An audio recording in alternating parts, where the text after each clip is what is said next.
देखिए यहाँ पर एक चैप्टर है कीपिंग क्वाइट, और ये कीपिंग क्वाइट एक पोयम है जो कि 12th इंग्लिश लिटरेचर का पोर्शन है। ओके, तो देखिएगा, man needs to learn a lesson from, इंसान को एक लेसन सीखने की आवश्यकता है, वो भी किससे?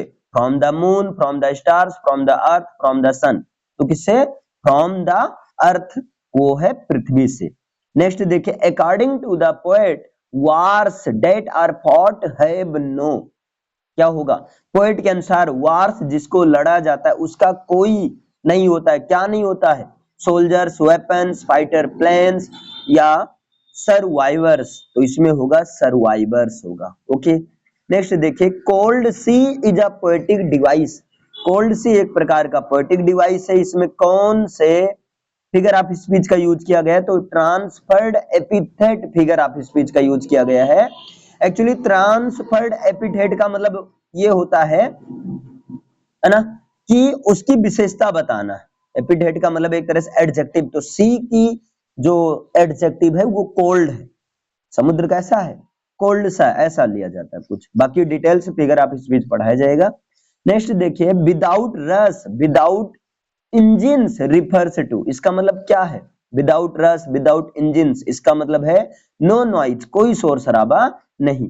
Next, the poet wants the entire humanity to keep still, है ना, शांत रहने के लिए इंटायर ह्यूमैनिटी से कहता है कि कुछ देर शांत रहो और देखो क्या होता है तुम्हारे अंदर। क्लियर है? अब इसके बाद में नेक्स्ट देखते हैं हम लोग, the poet advocates the balance of nature to be, तो पोएट क्या करता है? नेचर का जो बैलेंस ऑफ नेचर है या नेचर का जो बैलेंस है उसको मेंटेन्ड करने का एडवोकेट करता है, मेंटेन्ड होगा। Next, what does man threaten himself with, बताओ इंसान को खुद कौन एक तरह से धमकी देता रहता है? वो कौन है? डेथ। इंसान अगर डरता है तो किससे? मौत से, मृत्यु से। आगे देखिए, where would they be walking, वो लोग कहाँ चलते रहे होंगे? तो इन द शेड, यानी कि छाया में। ओके, आगे, fisherman in the cold sea would not harm, fisherman cold sea में किसको हार्म नहीं पहुंचाएंगे?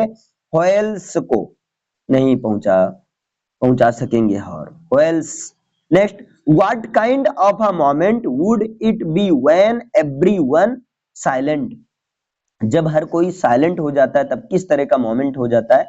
तो एग्जोटिक मोमेंट हो जाता है। Okay, next, what can human beings learn from nature, human beings nature से क्या सीख सकता है? तो वो है वर्किंग विद साइलेंस, की शांति से काम करना, ये चीज सीखा जा सकता है नेचर से। What would everyone feel at the exotic moment, exotic moment पर हर कोई कैसा फील करता है? तो स्ट्रेंज ब्लिसफुल वननेस फील करता है। क्या फील करता है? Strange blissful oneness.